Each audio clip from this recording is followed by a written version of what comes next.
오늘 살펴볼 말씀은 예수님께서 예루살렘에 입성하시는 것에 관해서 살펴보도록 하겠습니다. 예수님께서 이 땅에서 십자가를 지시기까지 이제 일주일밖에 남지 않았어요. 예수님께서 예루살렘에 입성하시는 것은 사복음서에 다 기록되어 있습니다. 마태복음은 21장에 기록되어 있고, 마가복음은 11장에, 누가복음은 19장에, 요한복음은 12장에 기록이 되어 있습니다. 예수님의 공생애는 3년 반 정도 됩니다. 햇수로는 5년 정도 돼요. 예수님께서 십자가에 달려 돌아가시는 것은 3월달쯤에 십자가에 달려 돌아가시죠. 봄에 부활절 아닙니까? 우리가 지키는 절기로는. 그래서 4월달쯤에 부활절 지키는데, 그때 십자가에 달려 돌아가시고 사흘 만에 부활하셨습니다. 공생애를 처음 시작할 때는 세례 요한한테 세례 받으시고, 그리고 광야에 가서 사탄에게 시험 받으십니다. 그때가 한 9월에서 10월 정도 된다고 이렇게 보통 추정을 합니다. 그래서 처음 시작하는 해 3개월, 그리고 마지막 돌아가시는 해 3개월, 그리고 그 중간에 3년 이렇게 해서 그렇게 공생애 기간이 됩니다. 공생애 기간 3년 반 동안 예수님께서 하신 주요한 사역이 무엇인가 하면 복음을 전파하셨습니다. 그리고 제자들을 가르치시고 병자를 고치셨습니다. 사도들이 이것을 복음서에 다 기록을 했습니다. 모든 것을 다 기록한 것은 아니에요. 모든 것을 다 기록하면 세상에 있는 책이라도 다 부족할 것이다, 이렇게 말씀을 하고 있습니다. 하신 일들이 많고 또 그 일들의 의미가 깊기 때문에 모든 것을 다 기록하지 못하고, 사도들이 복음서에 기록한 것은 예수님의 말씀과 행적 중에서 아주 중요하고 핵심적인 것들만 다 기록을 했습니다. 그런데 마태복음 21장 이후의 말씀이 마지막 일주일 사이에 관한 것입니다. 마태복음으로 기준하면 한 4분의 1 정도 돼요. 21장 이후가 한 일주일 정도 기간인데, 분량으로 따지면 4분의 1 정도의 기록을 그렇게 기록을 했습니다.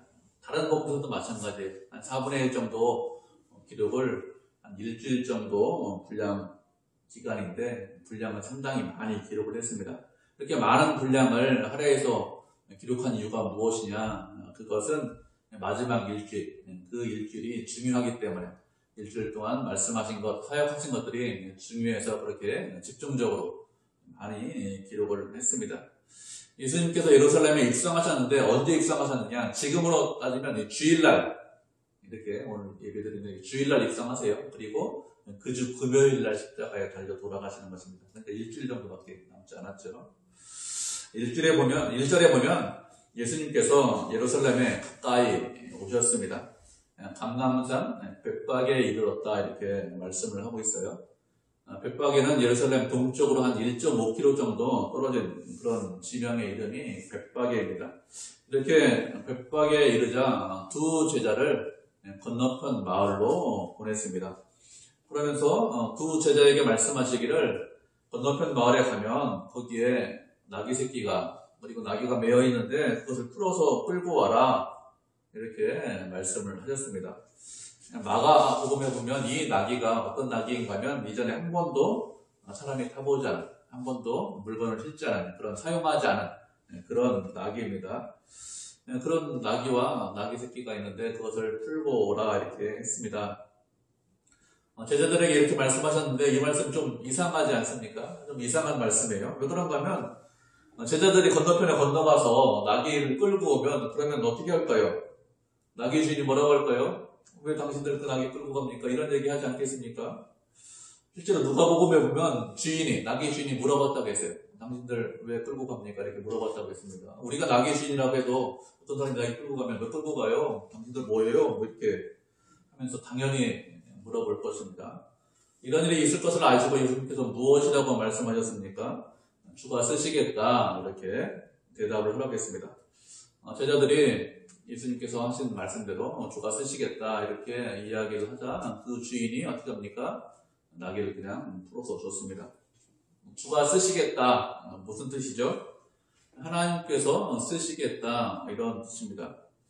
예수님께서 쓰실 것인데 주가 쓰시겠다, 이렇게 했습니다. 예수님은 하나님이시기 때문에, 그래서 하나님께서 쓰시겠다, 이렇게 말씀을 하신 것입니다. 그런데 낙이 주인이 하나님께서 쓰시겠다, 주가 쓰시겠다 이 말을 듣고 어떻게 합니까? 나귀를 끌고 가도록 했습니다. 왜 이 말을 듣고 끌고 가도록 했을까요? 주인이 쓰시겠다 이렇게 했기 때문에 그렇습니다. 나귀에 누가 있다는 거예요? 실제 주인이 있다는 것입니다. 하나님께서 나귀의 실제 주인이시죠. 왜 나귀의 실제 주인입니까? 하나님께서 그 나귀를 만드셨기 때문에 그렇습니다. 우리가 무엇을 만들어요? 음악을 만들고 그림을 그리고 예술품을 만듭니다. 그러면 누가 주인입니까? 그냥 만든 사람이 주인입니다. 그런데 나귀를 누가 만드셨습니까? 하나님께서 만드셨죠. 예수님께서 창조하셨습니다. 그렇기 때문에 예수님께서 주인께서 쓰시겠다 이렇게 말씀을 하시는 것이죠. 그렇게 예수님께서 주인께서 쓰시겠다 그러면 어떻게 됩니까? 당연히 주인이니까 쓰셔야 됩니다. 이렇게 하는 것이 당연합니다. 그렇게 하는 것이 합당하죠. 주인이니까. 그러면 나귀만 주인이 있을까요? 그렇지 않습니다. 우리도 주인이 있습니다. 누가 우리의 주인입니까? 세상 사람들이 무엇이라고 하죠? 세상 사람들은 내 인생의 주인은 나다 이렇게 말을 합니다. 그래서 내 인생의 주인이 나이기 때문에 내 마음대로 내 뜻대로 내가 하고 싶은 대로 하면서 살겠습니다. 이것은 누구의 생각입니까? 세상 사람들의 생각입니다. 그런데 하나님께서 우리에게 무엇이라고 말씀하셨습니까? 내 인생의 주인이 나다 이렇게 말씀하셨습니까? 그렇게 말씀하시지 않았어요. 우리가 말씀을 한 구절 찾아보도록 하겠습니다. 고린도전서 6장 19절 20절 말씀 우리 찾아보도록 하겠습니다. 고린도전서 6장 19절 20절입니다. 9절이니까 우리 한 목소리 읽겠습니다. 고린도전서 6장 19절 20절입니다. 찾으셨죠? 우리 한 목소리를 같이 읽겠습니다. 시작. 너희 몸은 너희가 하나님께로부터 받은 바 너희 가운데 계신 성령의 전인 줄을 알지 못하느냐. 너희는 너희 자신의 것이 아니라 값으로 산 것이 되었으니 그런즉 너희 몸을 하나님께 영광을 돌리라. 아멘. 하나님께서 우리에게 우리의 몸을 우리의 육체를 주셨습니다. 그런데 우리의 몸은 우리의 것이 아니라고 말씀하셨습니다. 값을 주고 사셨습니다. 우리의 몸은 내가 주인이 아니다. 주인이 따로 있다. 이것을 알고 계셔야 됩니다. 내 인생의 주인은 내가 아니라는 것을 우선 알고 계셔야 돼요. 하나님께서 값을 주고 사셨습니다. 예수님의 핏값으로 우리를 사셨습니다. 예수님의 핏값을 받으시고 그리고 우리의 죄를 용서해 주셨습니다. 죄는 그냥 용서받지 못해요. 구약시대 레위기에 동물을 죽여서 피를 흘려서 그래서 죄를 용서했듯이 피 없이는 아니한다. 피 때문에 핏값이 있어야 그래야 용서를 받을 수 있습니다. 그래서 우리의 죄를 그냥 용서하신 것이 아니라 예수님의 핏값을 주고 그리고 용서를 하셨습니다. 그래서 우리의 주인이 따로 있습니다. 누가 우리의 주인이죠? 값을 지불하신 주님께서 우리의 주인입니다. 어떤 사람이 물건을 만들었어요. 누가 주인입니까? 만든 사람이 주인입니다. 그런데 그 물건을 누가 샀어요. 누가 주인이죠? 산 사람이 주인 아닙니까? 산 사람이 주인입니다. 예수님께서 당신의 핏값으로 우리를 사셨기 때문에 예수님께서 우리의 주인이십니다. 그 주인이 우리에게 무엇이라고 말씀하셨습니까? 하나님께 영광을 돌려라 이렇게 말씀하셨습니다. 우리는 어떻게 됩니까? 주님께 영광을 돌려야 돼요. 주가 쓰시겠다 이렇게 말씀하시면 어떻게 됩니까? 예, 당연히 주님께서 쓰셔야 됩니다. 이렇게 말씀을 하셔야 됩니다. 왜 우리에게 주가 쓰겠다, 너를 사용하겠다 이렇게 말씀하십니까? 이전에도 말씀드렸는데 주님께서 능력이 부족하시기 때문에 아니면 무엇인가 부족하시기 때문에 이렇게 말씀하시는 것이 아니라고 말씀을 드렸습니다. 아니면 우리 아니면 사람이 없기 때문에 내가 너를 사용하겠다, 너를 통해서 일하겠다 이렇게 말씀하십니까? 그렇지 않습니다. 만약에 사람이 필요하시면 당장이라도 사람을 일으키실 수 있습니다. 오늘 저녁이라도 수백만, 수천만의 사람을 일으켜서 주님께서 그 사람들을 통해서 얼마든지 일하실 수 있습니다. 건너편 마을로 건너가서 나귀 가져와라 이렇게 말씀하셨는데 그것만 하십니까? 그 이상도 하시겠죠. 얼마든지 다른 일도 하실 수 있습니다. 수백만, 수천만의 사람들을 세워서 얼마든지 사람이 그 일을 해야 된다면 그 사람들을 세워서 일하실 수 있습니다. 그런데 왜 우리를 사용하십니까? 우리를 사랑하시기 때문에 그렇습니다. 우리를 통해서 영광 받으시려고 그렇게 하시는 것이죠. 그래서 주가 쓰시겠다 이렇게 말씀하시면 어떻게 될까요? 주님 감사합니다. 주님 정말 감사합니다. 제가 부족한데 저 아무것도 아닌데 그런데 저를 사용하셔서 일을 하신다고 하니 주님의 일을 하신다고 하니 그러니 정말 감사합니다. 제가 아니어도 또 주님께서 그 일을 하시면 얼마든지 그 일을 하실 수 있는데 다른 사람이 할 수도 있는데 그런데 저를 통해서 그 일을 하시니 감사합니다. 이렇게 하셔야 됩니다. 그런데 어떻게 생각하죠? 이렇게 생각하지 않고 그렇게 어떻게 생각하냐면 저를 통해서 일하시지 말고 제발 좀 다른 사람을 통해서 일하십시오. 주님 제가 바라는 거 크게 바라는 거 별로 없거든요. 여러분 뭐 바라죠? 아들, 딸 대학에 좀 잘 가고 직장에 잘 취업하고 그리고 신장가 잘 가고 저 건강하게 살다가 천국 가기 원합니다. 저 다른 거 바라는 거 별로 없어요. 저 하고 싶은 거 별로 없고 제가 바라는 거 그 정도 소원밖에 없으니 그 정도 해주십시오. 이렇게 하고 다른 사람을 사용해 주십시오. 이렇게 합니다. 이게 뭐죠? 이게 약한 겁니다. 여러분 어떻게 하셔야 됩니까? 하나님 제가 하나님께서 원하시면 조금이라도 주님의 나라를 위해서 충성하겠습니다. 그 일이 아무리 작아도 주께서 맡겨주시면 그 일을 하겠습니다. 저를 사용해 주십시오. 제가 이 땅에 살면서 주를 위해서 헌신하겠습니다. 충성하겠습니다. 최선을 다하겠습니다. 그것이 아무리 작은 일이라도 주님께서 맡겨주시면 그 일을 위해서 죽도록 충성하겠습니다. 이렇게 하셔야 됩니다. 주를 위해서 충성하세요. 열정을 내세요. 이렇게 이야기하면 잘하는 것도 아무것도 없는데요. 제가 할 수 있는 거 아무것도 없습니다. 이렇게 말하는 분들이 많이 계신데 제가 말씀드렸죠. 뭐라고요? 능력이 없으면 실력이 없으면 능력을 주신다고요. 실력을 주신다고요. 할 수 있도록 하십니다. 그렇게 능력을 주시고 그 일을 맡기십니다. 그 일을 하게 하십니다. 그게 하나님의 나라예요. 이게 하나님의 나라의 방법입니다.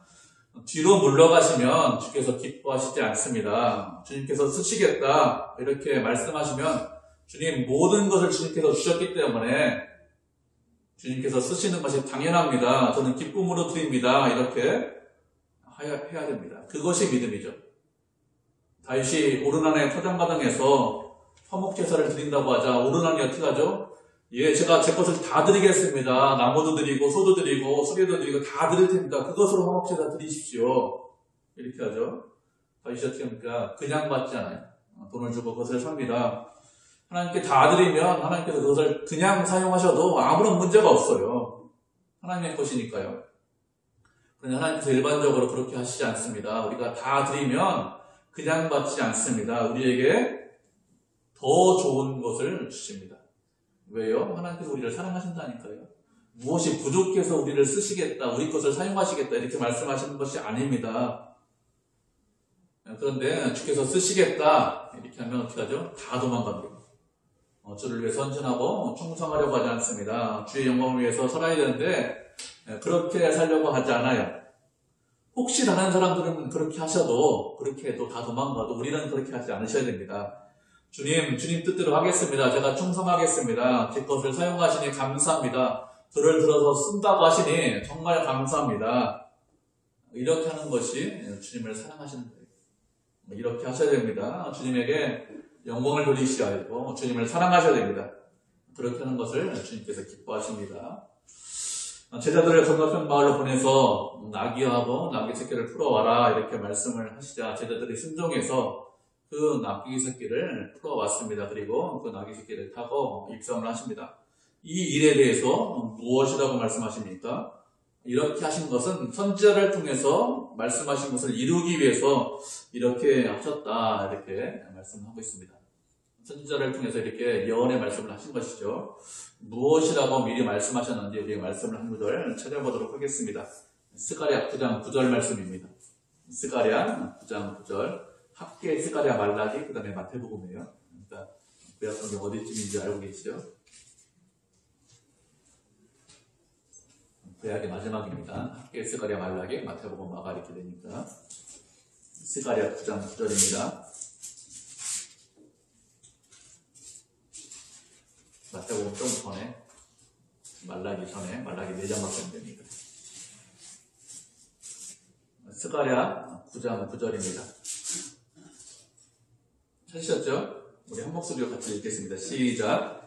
시온에 따라 크게 기뻐할지어다. 예루살렘에 따라 즐거이 부를지어다. 보라, 내 왕이 내게 임하시나니 그는 공의로우시며 구원을 베푸시며 겸손하여서 나귀를 타시나니 나귀의 작은 것 곧 나귀 새끼니라. 아멘. 예수님께서 나귀 새끼를 가져와라 이렇게 말씀하시고 그 나귀 새끼를 타고 예루살렘에 입성하셨습니다. 예루살렘에 입성하실 때 어떻게 하죠? 사람들이 그 나귀 위에다가 자기 옷을 깔았습니다. 그리고 어떤 사람들은 길에다가 자기 옷을 깔았습니다. 또 다른 사람들은 종려나무 가지를 베어왔어요. 그리고 바닥에 깔았습니다. 그리고 그 주변에서 앞뒤에서 예수님을 보면서 나귀 타신 예수님을 보면서 찬송을 부르고 환호성을 질렀습니다. 무엇이라고 합니까? 호산나 다윗의 자손이여 찬송하리로다.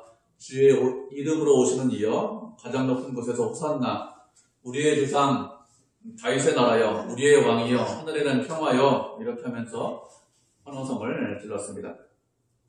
지금 말하면 레드카펫을 쫙 이렇게 깔았다 이렇게 생각을 하시면 돼요. 우리가 결혼식을 하거나 아니면 어떤 중요한 사람들이 많이 모이는 그런 행사를 하면 그러면 레드카펫, 빨간색 카펫을 쫙 깔지 않습니까? 사람들이 몰려와서 환호성도 지르고 사진도 찍고 그리고 자기 좋아하는 사람들 오면 막 소리 지르고 이렇게 합니다. 이렇게 예수님께서 나귀를 타고 사람들의 환호성을 들으면서 예루살렘에 입성을 하고 있습니다. 그런데 이렇게 환호성을 지르는데 예수님께서 말리시지 않았어요. 환호성을 지르는 것에 대해서 어떤 바리새인들이 말하기를 제자들을 좀 책망하세요. 제자들에게 환호성 지르지 못하도록 하십시오. 이렇게 했습니다. 예수님께서 무엇이라고 하십니까? 누가복음에 보면 사람들이 환영하지 않으면, 사람들이 소리 지르지 않으면 그러면 돌들이라도 소리를 지를 것이다. 이렇게 말씀하셨습니다. 사람들이 찬송하고 환영을 하는 것, 그것이 마땅하다는 것입니다. 그렇게 찬송하고 환영하는 그런 소리를 들으면서 들어가시겠다 이렇게 말씀하시는 거예요. 그런데 좀 특이하죠? 좀 특이합니다. 왜 그런가 하면 이전에는 어떻게 하셨습니까? 이전에는 사람들에게 이적을 베푸셨습니다. 병자를 고쳤습니다. 귀신을 쫓아내셨습니다. 그때 무엇이라고 말씀하셨어요? 아무에게도 말하지 말아라. 아무에게도 알리지 말아라. 이렇게 말씀하셨습니다. 그렇게 말씀하신 적이 한두 번이 아닙니다. 이적을 베푸시고 병자를 고치시고 여러 번 그렇게 말씀하셨습니다. 그런데 지금은 그렇게 말씀하시지 않아요. 사람들이 침묵하면 돌들이라도 노래 부른다, 돌들이라도 찬송한다, 소리 지른다 이렇게 말씀하셨습니다. 그러면서 사람들의 환호성을 들으면서 들어가고 계십니다. 입성하고 계십니다. 왜 이렇게 하실까요? 왜 사람들의 찬송을 들으면서 환호성을 들으면서 입성하실까요? 왜 그런가 하면 이것은 말씀에 있는 대로 예언의 말씀을 이루기 위해서 이렇게 하시는 것입니다.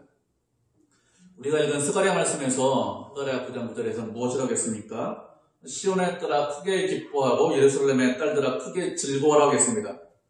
왜 시온의 딸들, 예루살렘의 딸들이 왜 크게 기뻐하고 즐거워해야 될까요?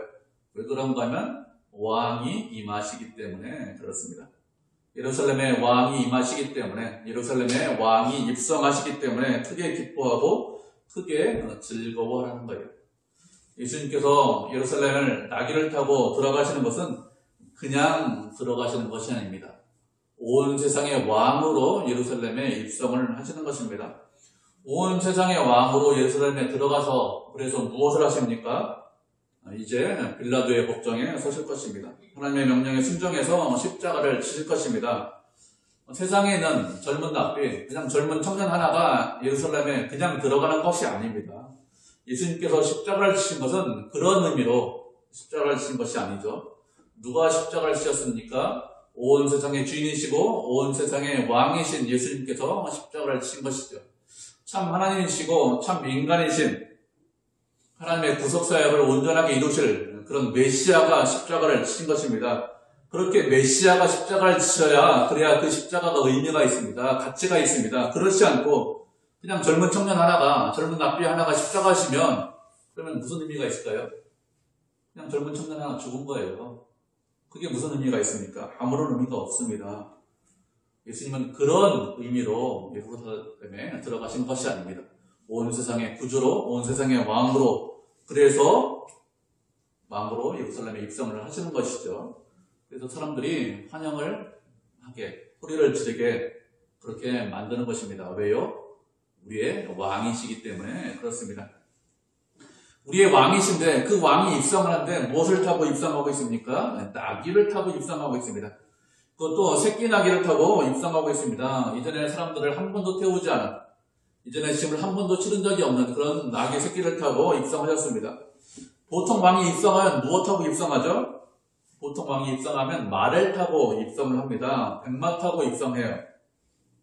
왕이 행차하는 것, 왕이 움직이는 것, 쉽게 우리가 볼 수 있는 것이 있습니다. 인터넷에 보면 무엇이 있는가 하면 정조대왕 수원 화성 행차도 이런 것이 있더라고요.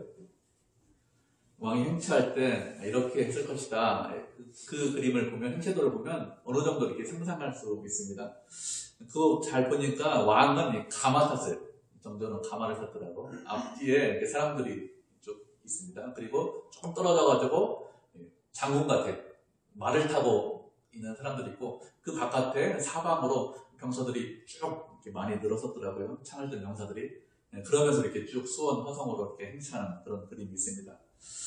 왕이 움직이기 때문에, 왕이 이동하기 때문에 많은 사람들이 함께하고 있습니다. 이 그림을 잘 보면 상당히 화려해요.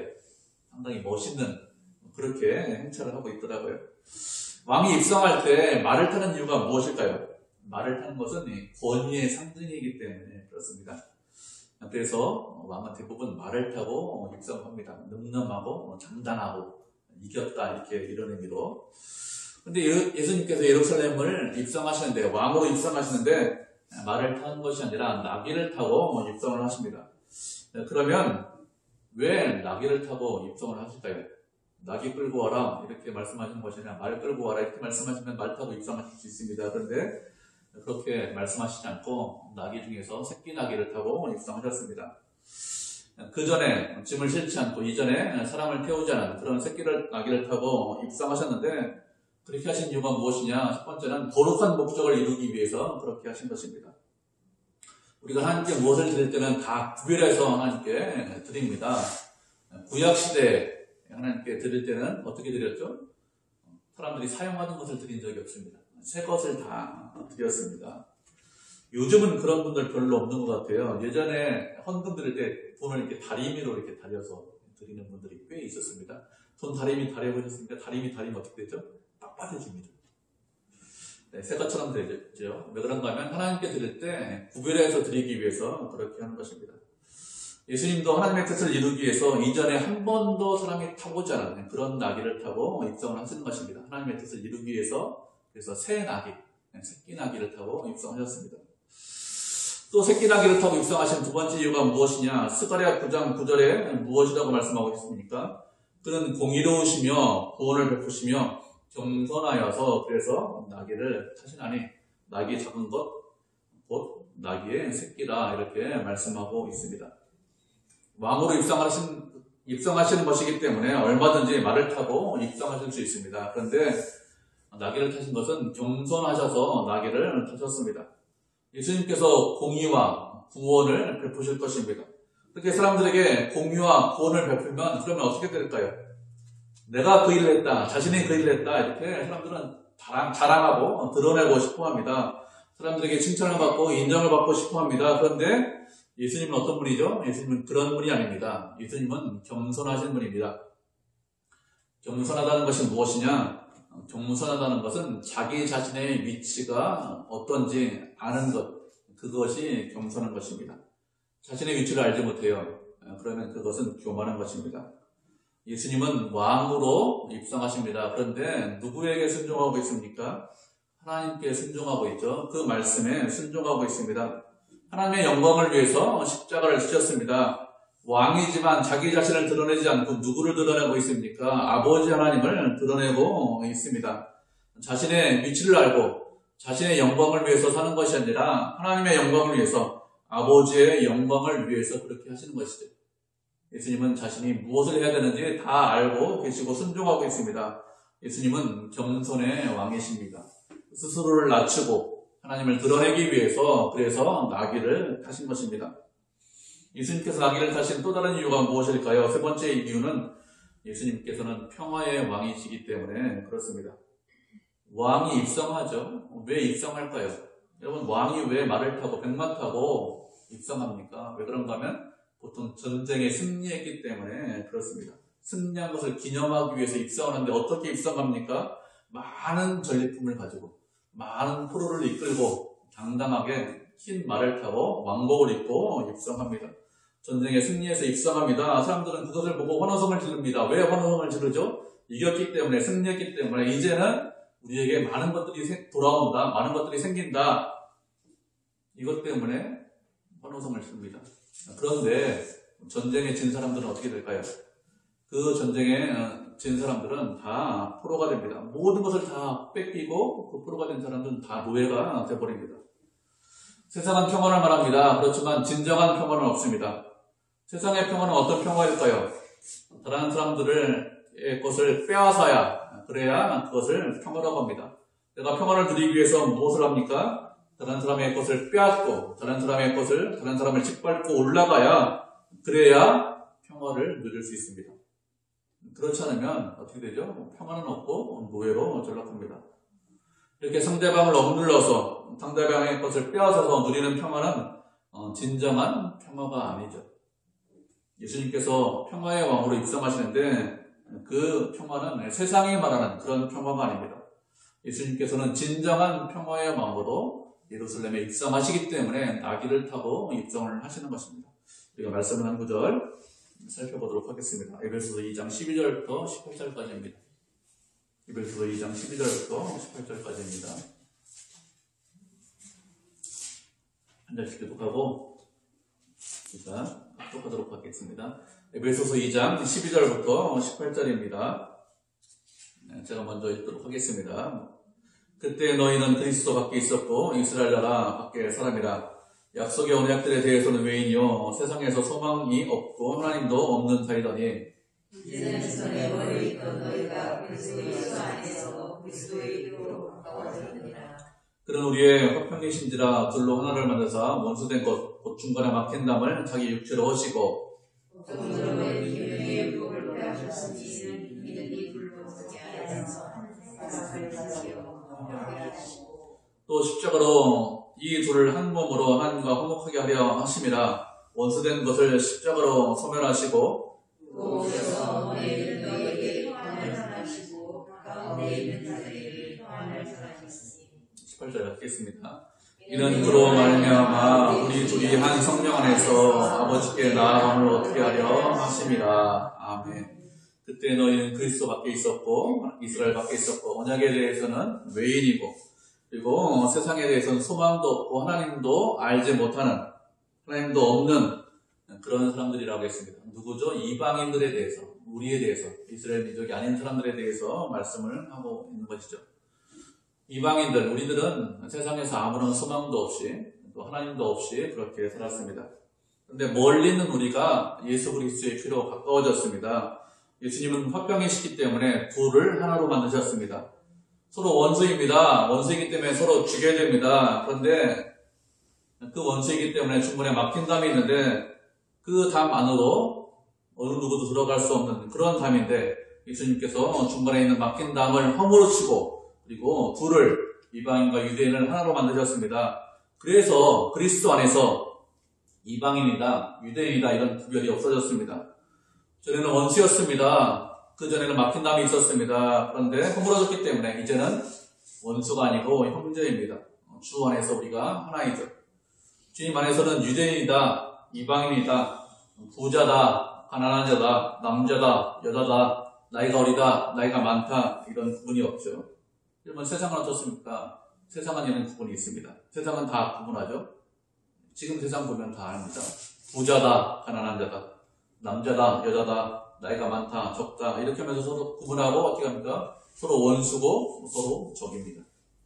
그런데 예수님 안에서는 그런 것이 없습니다.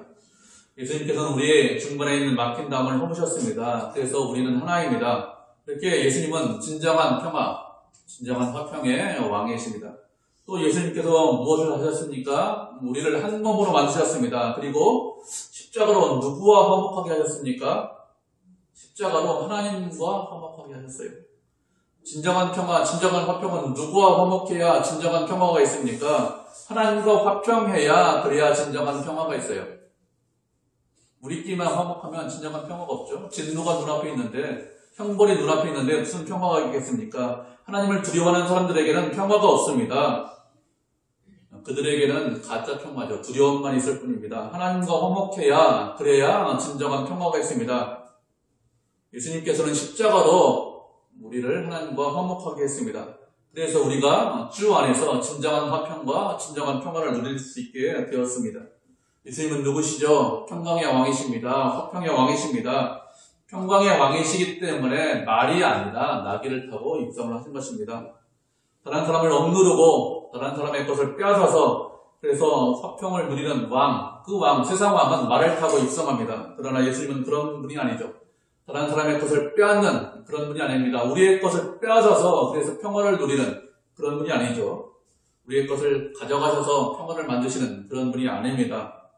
우리의 것을 가져가신 것이 아니라 당신의 목숨을 우리에게 주셨습니다.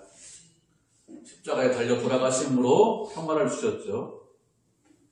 우리의 어떤 것도 가져가시지 않았습니다. 그렇기 때문에 예수님은 진정한 화평의 왕이시고 평화의 왕이시죠.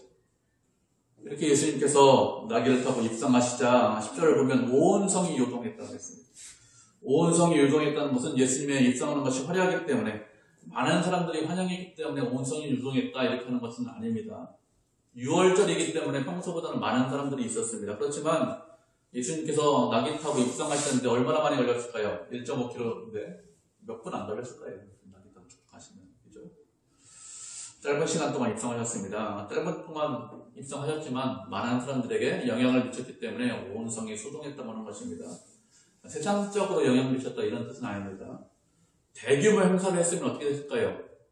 예루살렘에 있던 로마의 군인들이 가만히 있지 않았을 것입니다. 반역하려고 하는 로마 군인 한 사람들이 상주하고 있었고 그때 반역을 많이 했기 때문에 반역하려고 하면서 체포했겠죠. 대규모 행사가 아닙니다. 6월절 지키러 온 사람들이 있었기 때문에 그렇게 나귀 타고 입성하는 것을 본 사람들이 있습니다. 본 사람보다 더 많은 사람들이 소식을 들었을 것입니다.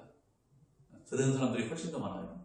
우리는 눈으로 보는 것처럼 그렇지만 그들이 소동하면서 무엇이라고 합니까? 이 소식을 들으면서 이분이 누구냐 이렇게 물었습니다. 이분이 누구길래 나귀 타고 입성하냐? 이분이 누구길래 이렇게 찬양을 부르고 환호성을 지르냐? 이런 뜻입니다. 이분은 누구시죠? 이분이 누구신지 우리에게 묻고 있습니다. 왜 물을까요? 이분이 누구신지 우리가 알아야 되기 때문에 그렇습니다.